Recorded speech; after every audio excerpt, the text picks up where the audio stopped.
এর উপকূল শহর উদুপিকে বলা হয় দক্ষিণের কাশী। এখানে ১৩ শতকে জন্মগ্রহণ করেন বিখ্যাত দার্শনিক মধ্বাচার্য বা মাধবাচার্য, যিনি ভক্তিবাদী দ্বৈতবাদের প্রবর্তক।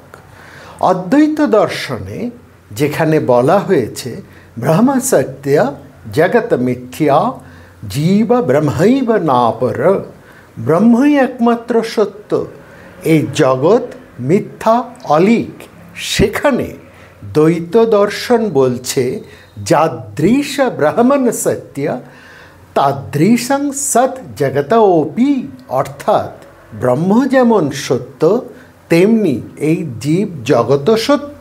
অস্থির হলেও অনুভবে যা আসে সব সত্য, যতক্ষণ পর্যন্ত না প্রকৃত ধারণা জন্মায়। ঈশ্বর, জীব এবং জগৎ তিনটি মৌলিক সত্তা, স্বতন্ত্র ও চিরন্তন। জীব স্বরূপত সচ্চিদানন্দ।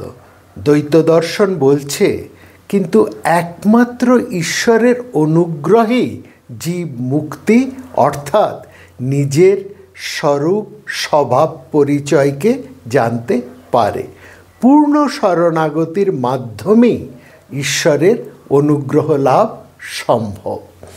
বেদান্ত দ্বৈত দর্শনে আরও বলা হয়েছে কেউ উৎপন্ন হয় না, কেউ নাশও পায় না, বাইরের রূপের পরিবর্তন ঘটে মাত্র। আমরা সবাই ছিলাম, আছি এবং থাকব।